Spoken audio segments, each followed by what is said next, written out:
Hi, everyone. Good afternoon. I'm Holly Manasari, a faculty member here at the Center on Disability Studies at the University of Hawaii, and I'm so pleased to welcome you to today's partner seminar. We are recording this session, and it will be available on our CDS YouTube channel. And so just a few reminders. You can turn off your video during the presentation and during the recording. And we do ask you to please mute your microphone until the Q&A, which we'll have at the end. But please feel free to use the chat for sharing your comments or any questions. We'll be monitoring the chat, and we'll be sure to share out any of your questions there.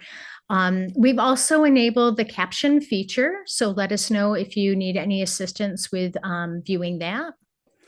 And at this time, we'll just go ahead and begin. First, just a little bit about our partner seminar series. The Center on Disability Studies is proud of our numerous community and agency partnerships over the history as Hawaii's University Center for Excellence on Developmental Disabilities. And every other month, we spotlight one of our partners and let them share more about who they are, the work that they do, and the ways that they have collaborated with CDS. And we hope that this sparks new or expanded opportunities and partnerships for all of you, and also deepens understanding of our wonderful community resources. And so at this time, I'm going to turn this over to my colleague, Sarah Banks, who's going to introduce today's presenter. And thank you, everyone. We'll be admitting some people from the wait room, so be patient as we do that. We do have our presenters with a spotlight, but I'm going to let Sarah go ahead and do the introductions. Thank you, Sarah. Aloha, everyone. I just feel real honored to be able to introduce Val Crabb. She's been with Alu Like for since 2001, and she's been on all of our Native Hawaiian education grants that I've been involved with. And I just feel that they've been such a powerful partner with us and keeping us on the right path of really honoring Native Hawaiian culture and also our local students. And to watch Val in action is just beyond. But she's the director of Hoalaho, and they've got offices on Maui, Kauai, Molokai, who am I forgetting? Oh, Hawaii Island. And then of course the Nanakuli offices, which they were in Nanakuli, and then they were in Kakag, well, not Kakag, but near the airport. And then now they're back to Nanakuli, which is a good place for them because they need that West Side presence, and they're a very strong voice and community community organizer out in Nanakuli. So one of the things that I feel that really they bring to the table is that a lot of their staff have been DOE kupuna, and they are really steeped with a lot of mana'o about Hawaiian culture. And they just and they've worked with students, and now they're staff at their various satellite sites throughout the islands. But anytime that Val does an event, it's just always so successful. She's helped us with implementing the makihiki over on the windward side. We've had her. Oh, my favorite, and that's the shirt I'm wearing. I got to go to Kaho'olawe with actually Valena and Nanakuli intermediate. They were intermediate, right, Val? That probably was the most profound change in my experience, and just a wonderful way to bring the students to a place that's just very, very spiritual and very powerful for them to really connect to Hawaii's history. And it's just, yeah, I mean, so anyway, Val, I just thank you for guiding us always. And thank you for all of the successful activities and events and helping us build curriculum. Growing Pono schools, life skills is a part of a collaboration with Alu Like, as well as Sai and Kahana Imina'au and Kukuluna Uapo. All of those culture-based curricula couldn't have been probably Pono if Alu Like wasn't a partner in that whole endeavor. But thank you, Val, and I'm going to take it to you. You go, girl. Okay, aloha everyone, and I guess I feel honored to be here to speak to you about our partnership between Alu Like and Center on Disabilities. And so just a little bit about our organization. Alu Like has actually been around since 2075. One of our founders was Pinky Thompson. And if you know about Uncle Pinky, actually started a bunch of them. One is Polynesian Voyaging Society, but this and Nainoa. Then there's Alu Like, and he's also with Papa'ololokahi. So he was a founder on all those three entities, and they all kind of happened simultaneously. Alu Like was like the nonprofit that was going to be receiving federal funds for the Native Hawaiian population. And within the organization, it's morphed into all these departments. And the department that I'm a director of two departments, but my start with Alu Like was with Hualaho, which is a high-risk reduction department. And this department really started because employment and training people were coming out of incarceration and looking for jobs. And that was kind of the beginning of this program. We started to look at spending time on the prevention end of incarceration versus the amount of money that was being spent with the incarcerated population. So this is a little bit about my department. So our target group is youth ages 9 to 18 and also young adults 18 to 24 and families. We moved more towards families because through our work, we realized that you can give the message to the children, but if the families aren't getting the same message, it just does not help to change the family. It might help the individual, but we're looking to change families instead. And our department has services in pretty remote Native Hawaiian population areas, and one is Hana Maui, the island of Molokai, and on Kauai, we started to look at the Waimea side of the island, and you'll see as we go along some of the different places, and we're on Hawaii Island, Leeward, and Windward Oahu. And so the things that we do are we do family engagement activities, prevention. Our department is really heavy on prevention and education. With CDS, like Sarah mentioned, we started to become very involved with curriculum development and the implementation of that. So, and with that, we also do after school activities and are real big on participating in all the community events within certain communities. So on West Hawaii, can you see this? Yes.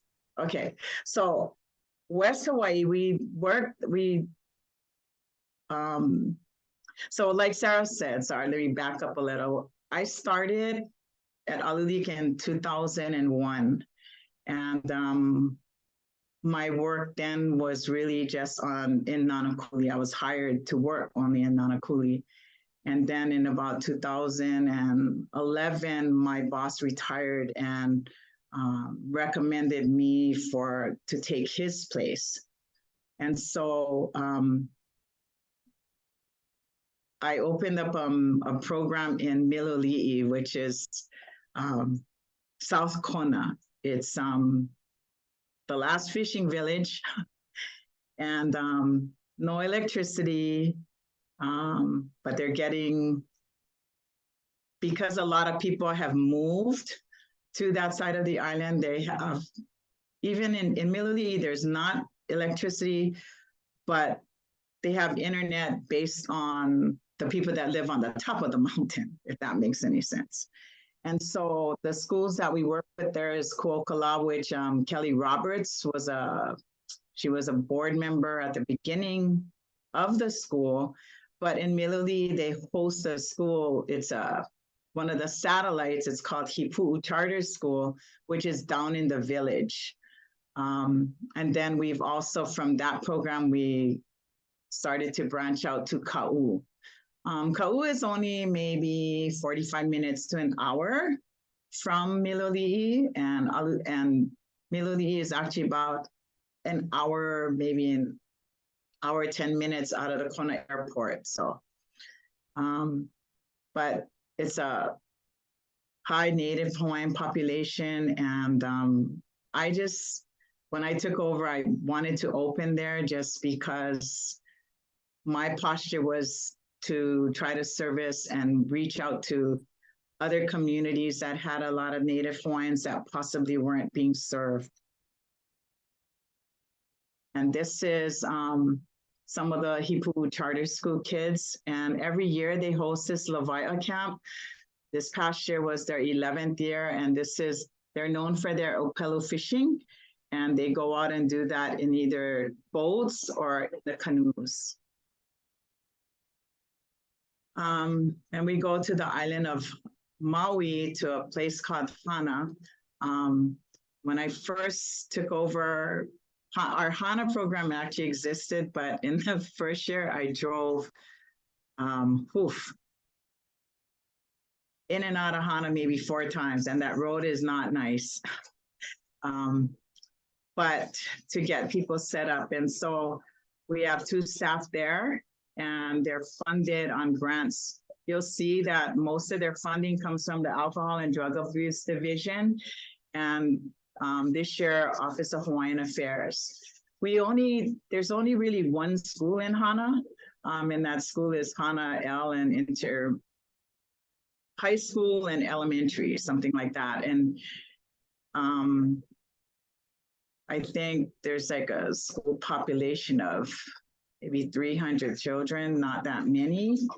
And so what we try to do is participate in all the Aloha festivals we help to host. We're part of the Kala Festival there, and we also have a youth leadership group, and that youth leadership always has activities throughout the week. And they're pretty much the people that help the kids to run our community, whatever community event that we have in Hana. And so this is the Aloha Festival. This is part of the kids in our youth group that were playing the ukulele at the festival. And one of our classes that we have. Like I said, we actually implement prevention curriculum in all of the schools that we serve. But I'll talk a little bit more about that later. This is just one of the classes. So the island of Kauai, these are my 2 staff there. And because the staff on this island and through this particular ADAD grant that we have, I started to expand more to charter schools and immersion schools. And both of these employees of mine here, they both Olelo Hawaii. So they're in Kauai Kini Charter School, which is done in Hawaiian language, same as Kekulen Iha o Kekaha and Kanui Kapono. So a lot of the lessons and things they do are done in Olelo, Hawaii.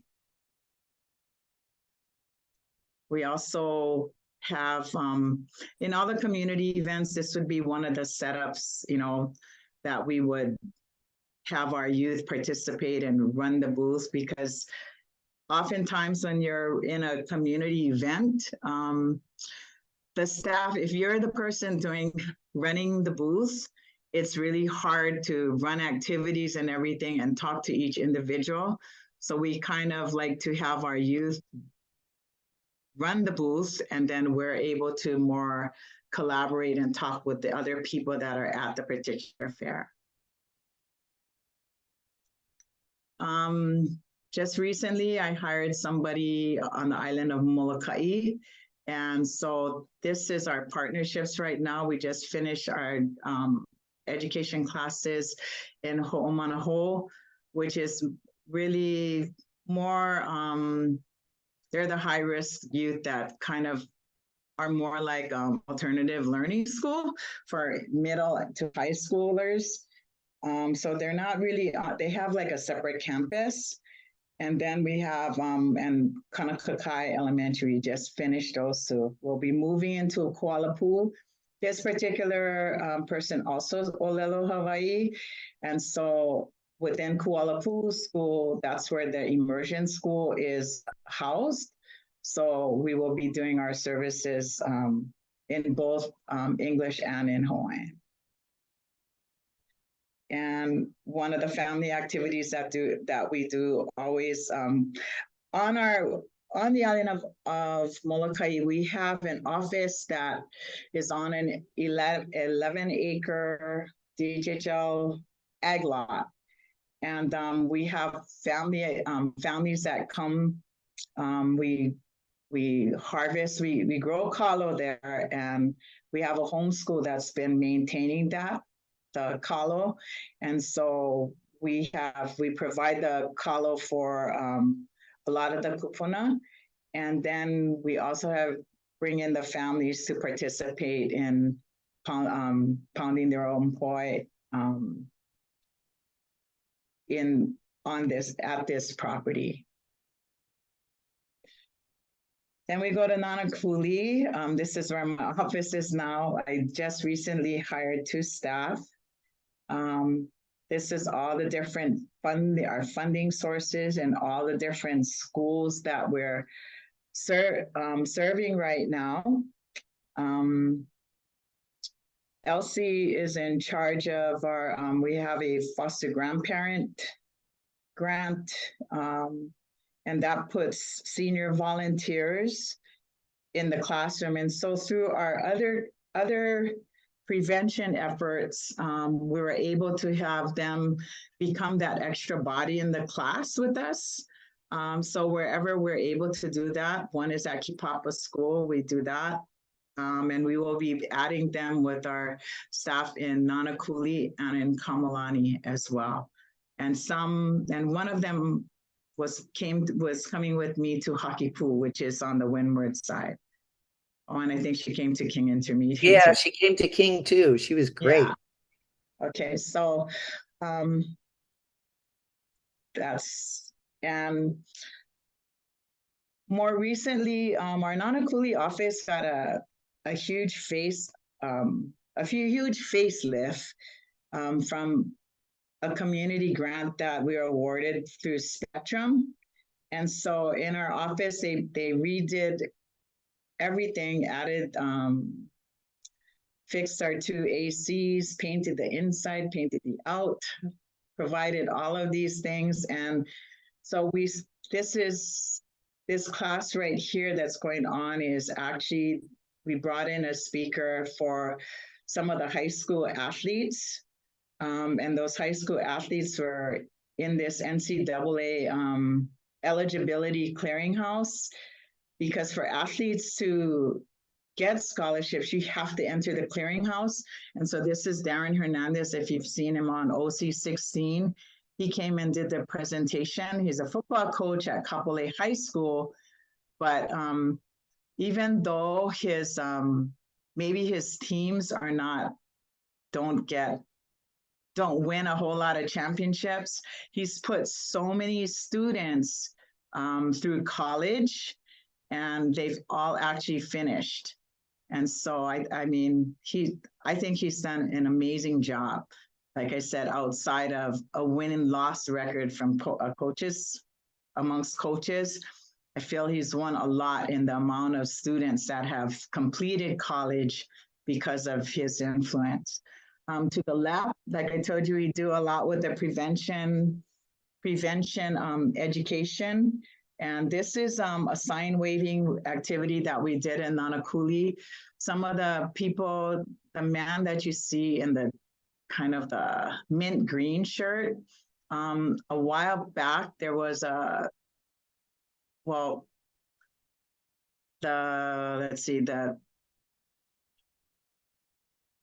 traffic fatalities because of drunk driving has kind of been, it's been big on the west side of the island. And this, like I said, the man in the that mint green shirt, his family, his son was a football player and student at Kamehameha schools, and came home and was hit by a drunk driver in front of their home, he was just going to try to cross the street. And so they became very active in some of the laws and policies against underage drinking right now. It was a hit and run. But there is a law and legislation. It's called the Kaulana Law, and it's based off of his son's, they've just tried to make penalties bigger for people that, especially on the underage drinking, as far as the penalties, especially when it's a hit and run, because this case was a hit and run. And so every year around in April, this is a big support that we try to rally around. We do sign waving through all of our programs throughout the state, and get the youth involved in it. And so this is one of, like I said, we do this on every island. We do it even on the island of Molokai, even in Han, in these small communities. But it's important that the kids get the message. It's against, with Native Hawaiians, it's normal for people to, all the alcohol is in the house, kids have easy access. And so, but teaching them, the do's and don'ts, and when it's okay and when it's not, doesn't mean it goes away, but it is heavy messaging that we try to do. Okay, so this brings me to the partnership that we've had with Center on Disabilities. I'm missing some of the grants. So my years with Alu Like I've been on all CDS grants since I started. I got hired at Alu Like on one that was like on Pono curriculum or Ho'oponopono, and the PI at that time was Bob Stodden. And so I started my job partnering with him. So it went from that. But when I started, what I did understand is when you work for a nonprofit, if you're doing your job, you work yourself out of a job if you're doing a good job. So I started to talk to him, and my background really was coming out of the Hawaiian Studies program within the DOE. And I was there when they were starting to put in the benchmarks and standards for teachers to follow. And so that was when I got hired at Alu Like, that was my strength. I was a cultural specialist because I'd been doing Hawaiian studies, but because I understood the benchmarks and standards and indicators and all of that, I got hired and I was working out there. And so from that particular grant, because all your Native Hawaiian education grants last for 3 years. So by the 3rd year, I was like, I gotta figure out what we're gonna do. And at that time, the Nanapuli office was only hired to do that. Everybody there. And like right now with the partnership, our partnership now is more CDS is the main and Alu Like is the subcontract, what we've been. Well, when the first grant with that one on Pono curriculum, Ho'oponopono, that one, Alu Like was the main, and Bob Stodden was the evaluator. Okay, so, but from there, and then just my work in the DOE and the teachers that I worked with, what was going to start to happen was there was no standards and benchmarks that was made for science. And I had a friend that was a friend of mine that was a teacher, and she said, and she had moved to district for DOE. And she told me that they were going to start to possibly develop or look to develop benchmarks and standards for science. And so based on that, I met with Bob and we started to look at what we could do. And so that grant turned into what was known as Sci-Hi. And so we developed, we started to do the whole lessons and everything. Lisa Galloway was on that. And from Sci-Hi, we went into Kahana Imi Na'awau. In the meantime, you had, what's that called? Well, those were the main ones I was on at the time. And then we started to move into social emotional stuff. Like we went to creating Pono schools and to the literacy to digital media. But because of the relationship that we had, we also I also from Bob, got to meet Kelly Roberts. And so I worked with her and helping them to bring other grants up. And so one is, I know people used to tell me as a Native Hawaiian, because within the College of Education and everything at UH, they would tell me about why are you working with CDS? Why aren't you working with the other Hawaiian organizations or within the UH system? And I said, honestly, from being in the schools, what I saw was that CDS was there, especially when Bob was there, is that the bulk of the Native Hawaiian students that were in special ed the bulk of the special ed students were all Hawaiian students. And so when we started to create these curriculum grants, what we were doing was making it, hands-on experiences that population, it just fit that population a lot better. And I honestly think too that Sci-Hi at the time, you had the charter schools, and at the beginning we were, you had the one with Kukahakalau on the Big Island. Is that what is that one? It's big today. But anyway, it was in Waimea, and they took a lot of the curriculum, and it was helping them to validate all of the things that they were doing within their charter school. And so I think it was huge for all the charter schools that they had something that they could relate to and their students could relate to, and really validated them. From that, within the special ed stuff, we went to the IEP.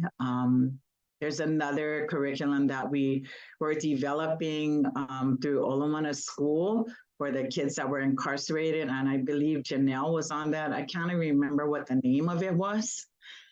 But that was another curriculum. Then we did civics curriculum. But it's been That was Kivila. yeah, the Kivila one. And that was where Randy Golden. And that I believe was on the Big Island as well. So creating, and then we, on these grants from Bob, we started to partner with within CDS, his wife, Norma Jean. And she had her and Jean Johnson were doing something totally different, working with little kids. We had Project Spirit and the HPEP, which was one of them was trying to look at children, diagnose them earlier for autism prior to them entering school. And so that was like Project Spirit. I think HPEP was one of those. And then from all the science stuff, we moved into what we saw from working in the science stuff is we decided to go to a social emotional more type of approach and working with plants and just realizing that, when you're trying to grow food and stuff, a lot of it comes with how you behave, how you act, how you talk. And so that was the creating Pono schools, and creating Pono schools through, we started doing the technology. It came to literacy, to digital media, and now we're on growing Pono schools, and then we're on Uluwa'e. So a lot of those things, those were ones that were I was a big part of those. And I'm grateful that we got pulled into some other ones, because then I started to meet through creating or going, I think through creating Pono schools, I met Jin on that. Was it on that grant?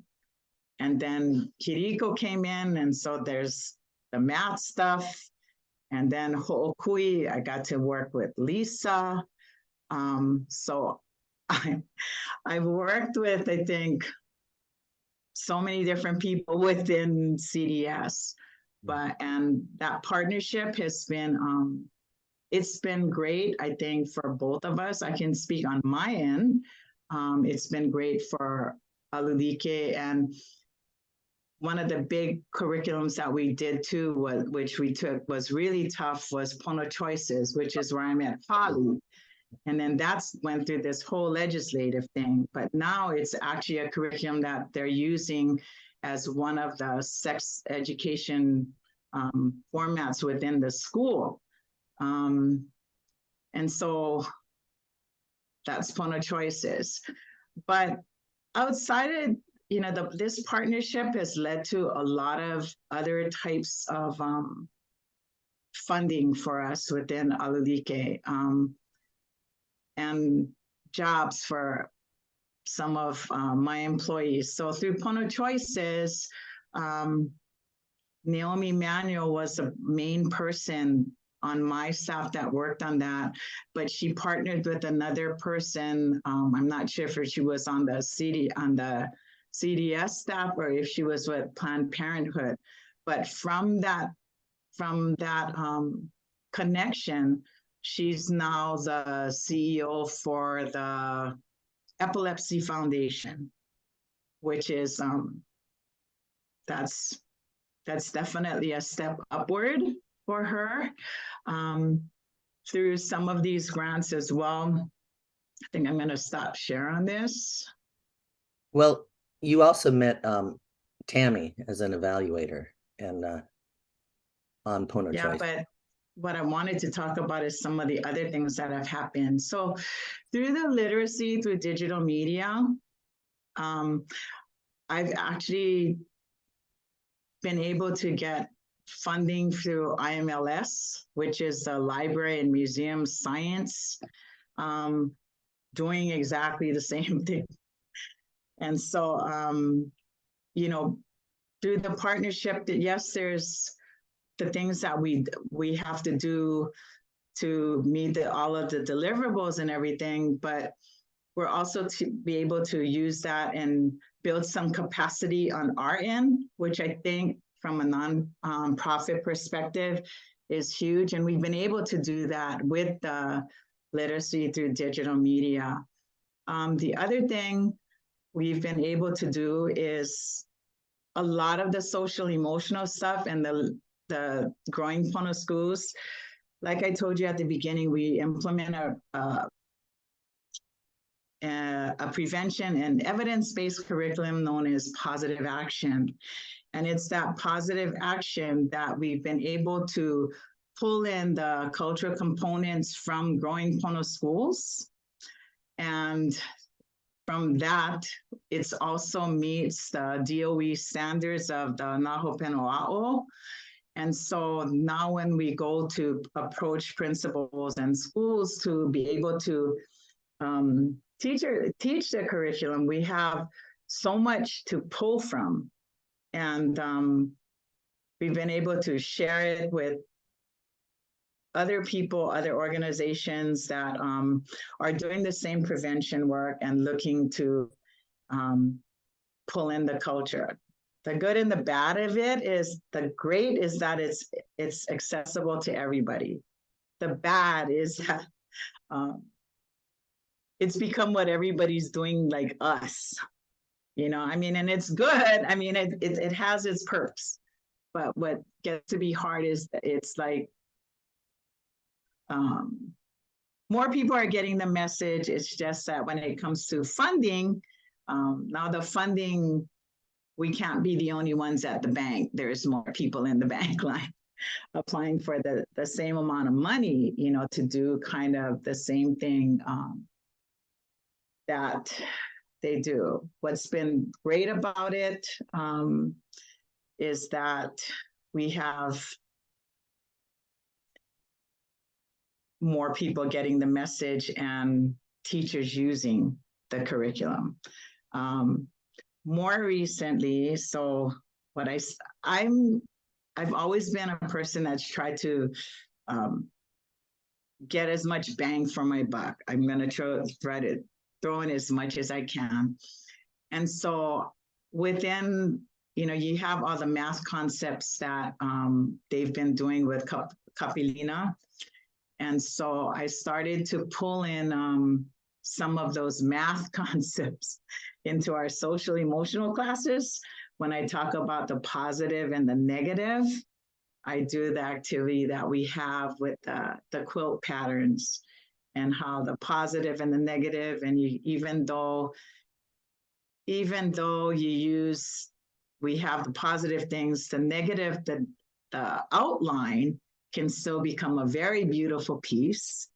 So I've been able to, I try to pull in as much as I can, because if anything with Jean Johnson and Norma Jean, with all the differentiated learning that they've gone through, it's like some kids get it this way, some kids get it another way, some you can talk to. So I've tried to pull in as much of the curriculum as I can from all the different ones that I've been able to work on with CDS. And I mean, it's been great. But meeting some of the evaluators, Tammy's been a tremendous help. Ollie's been a help. And they just help me to see things from a different perspective. But I think the biggest thing with the evaluation pieces is that oftentimes, what we want to do and the deliverables we're being held to do, sometimes it's, if you're where the rubber meets the road, and that's in the classes, especially with the principals and everything, it gets to be hard because, you pretty much should be adding a body when you're coming with your, I call it, when you're coming with your kick-ass stuff, you got to come with somebody that's going to be helping you to do that, because teachers right now, especially after COVID, it's rough. If you're in a classroom, I mean, I've been in classrooms, I've talked with principals, and kids have a pass, a lot of passes. We just in one of the schools, I have been there with kids that can just sit in the class, kids that are free to roam in the class, and kids that have just kind of dropped to the ground in the middle of a class and have an outburst. And you kind of just, the teachers, it's like they can't do anything. And you can bring a counselor in and everything, but it's like, what do you do? You know, it's like everybody's getting a pass because of, you know, whatever they've experienced. And when I talked to the principal about it, the reason why some of them are getting a pass is like during COVID, one parent committed suicide, parents got divorced. I mean, it's just, so they're not gonna press the buttons of the kids. We have some kids, one situation that was really, really promising with our digital media was we had a girl in that, and this is all in the same class. One of the girls, she doesn't talk at all in the class, but when it came time to record her voice and we were doing our digital thing, she recorded her whole presentation, and it was like, everybody was shocked, because nobody had really heard from her, you know, and she was able to do that. And so the teachers like commented on that, and that was with our growing Kona schools and the digital piece that we brought into the school. So, but I think I've kind of talked a lot. So, but the relationship and the partnership, like I said, I've worked with CDS through all the different people, through the transitions of who's in charge, but I'm still here, and Alu Like is still here. So that's a good thing. And mahalo for listening. Thank you so much, Val. Yeah, thank you. And everyone, we've got some time. We've got about 15 minutes for any questions that you might have for Val or anything you want to put in the chat or comments.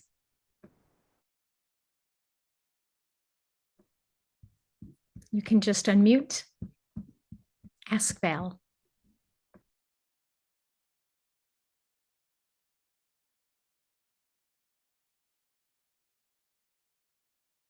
Well, I just want to say thank you for sharing your whole history with us, and not just about Alu Like. And I really, you know, I looked at your list, and I think when maybe Jin and I started, we probably started someone with the data in the INIEP or back where, and maybe we weren't directly working together, but we've kind of seen your involvement and work, but it was really good to hear from your perspective how, you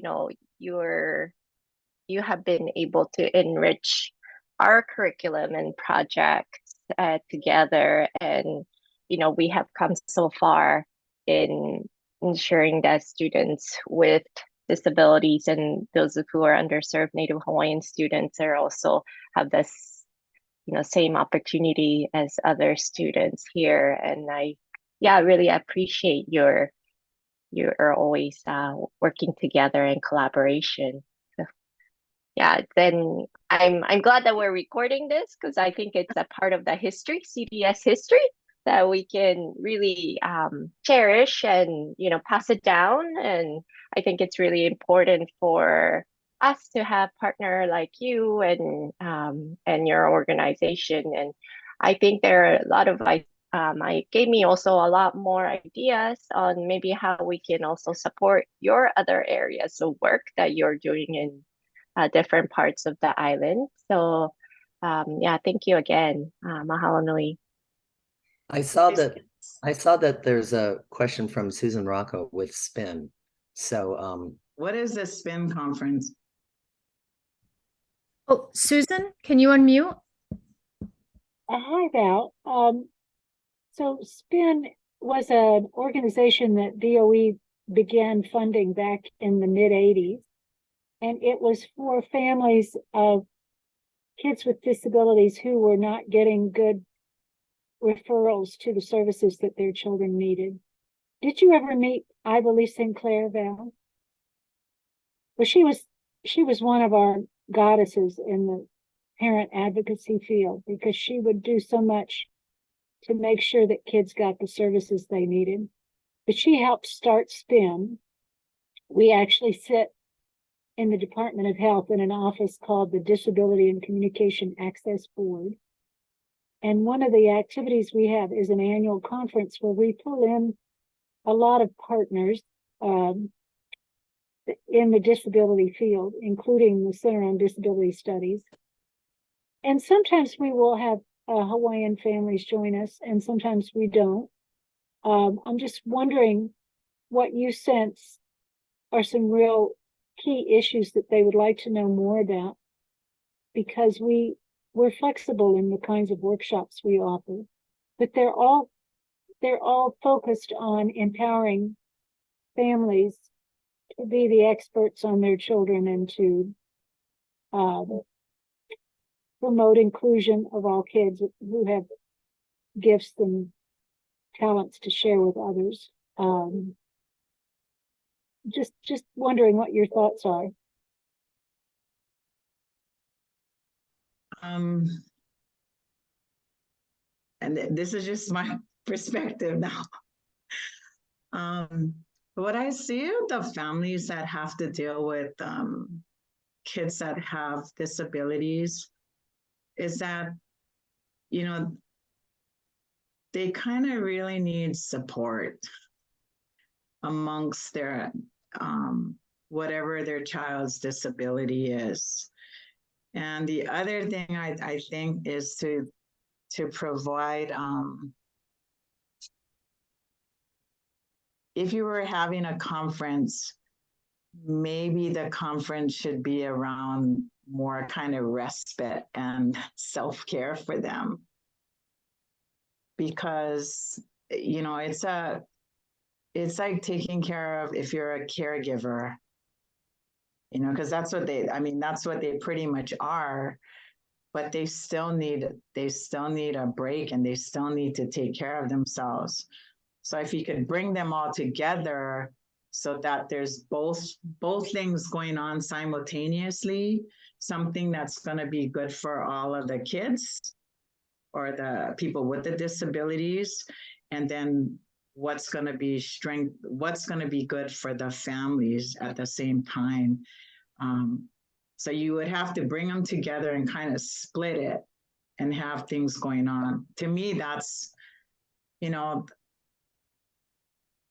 when I go to conferences and stuff, I want to be able to come home and use it. Otherwise, if it's hard for me, if I'm going to a conference and I'm just going to be watching PowerPoint after PowerPoint, sometimes some of it I will use, but it's those activities that you can do at the conference that you're really going to take home with you. And I think when we bring the families together, they need to feel that. I mean, I know when we do any kind of thing in some of these smaller communities, but I mean, again, it's like Hana, and it's okay, like it's like Miloli'i, and you can isolate that. You know what I mean? This is going to be for the kids, and this is going to be for the family. I mean, you go to Miloli'i, you do an activity for different ages. You have to have something for the little guys, something for the high schoolers, and something for the adults. So that everybody that comes together they're getting the same message, but in something that's appropriate for them. So, I mean, that's what works for us. So, well, I appreciate your wisdom, Val. We are holding something like our 39th conference this year. And we have had respite at some of our conferences, and it's total chaos. What we found lately is that families sometimes want to leave their kids with grandma and go be able to concentrate on how to be a better advocate. But I certainly see your point of view. Right now, we're having our conference at the University of Hawaii's campus center, which doesn't have a nurturing spot for kitties, you know. But you're right. The more you can do for the families as a whole is always important. I appreciate it. Also, what I do think is like, you know, when you pull something together, it's like having a really nice venue that they would normally not get to be at. Like I did we've done so much work with youth, but every time we do work with youth, we're putting up tents, we're doing, you know, we're at some school cafeteria. And I said, and yet we're funded to work with these youth. I said, at any time, are we going to hook them up in a hotel like the meetings we go to? And so one year I had a big spend down, and that's what I did. We put 100 kids up at the Sheraton Waikiki. All right. And, you know, and that was, I mean, they all remember that, but we brought in kids from all the neighbor islands, and what we didn't do, half of them never saw that kind, you know, we had to teach etiquette. They didn't know all the different forks, the spoons, what was here, because it wasn't a buffet where they stand in line and, you know, so we sat down, they were served. But it was a great experience for them. And I think, you know, I would like to do more of those kinds of things. And it doesn't have to be a lot of people, but I think we should really, because we have our jobs because of them, you know, and we need to kind of hook them up with some bennies as well.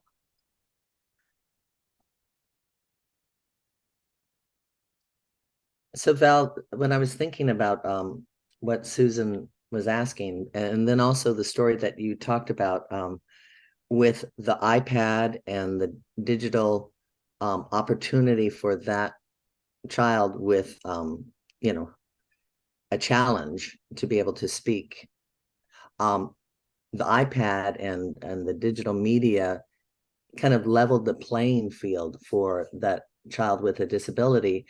And so, you know, it could be something that Bo, who does really well with teaching iPad technology and intro to animation, might be something that could be offered to the parents as well as this their child there, like we did with the you know, during COVID, we did the Ohana EA training at home, and they did the iPad technology with their parents, and they just loved it.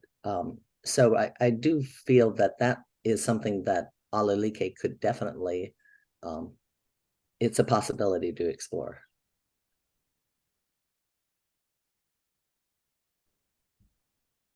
Thank you so much, everybody. We're almost at the end of our time right now. I have dropped in the chat a feedback form, and we really appreciate it. It's just a 2-minute quick feedback form. We really hope that you can just click on that and take some time to give us some feedback. And certainly if you have a suggested community partner that you'd love to see featured, let us know. There's room to just make your comments and give us these great ideas. Val, I did also want to point out that there was a comment in the chat from Alice. And Alice, if you're still on, if you want to unmute, you are talking about the University of Hawaii Foundation and how that may be a great fit and partner with Val. Did you want to unmute and say a little bit more about that before we close out here? Sure. No, thank you for allowing me to sit in and listen and learn about some of the things that CDS and Alu Like are doing. You know, I meet with donors, and many of them say, okay, so what does the college need? And I have worked with Jenny in the past. I've been with the foundation about 1.5 years. So I'm still learning all of the nuances and really the needs within each department. So I'm glad that I was able to hear some of the things that are happening, because inevitably there will be donors who will want to support, you know, all of your efforts. I didn't realize that the majority of the CDS students are Native Hawaiian, and I have, you know, worked out on the Leeward Coast and at Waianae High School and Nanakuli. And so I don't know if that's a newer thing. That was probably 20 years ago when I was doing my work. But that's a really important piece of information. So my 2 units are College of Education, but also Hawaii Nui Akea, School of Hawaiian Knowledge. So there's another branch of partnerships and connecting and, really finding the right match with donors who aren't going to take their money with them and want to be specific in where they're going to support, whether it's through an endowment or scholarships or so faculty research. So thank you. I really appreciated your sharing. Thank you.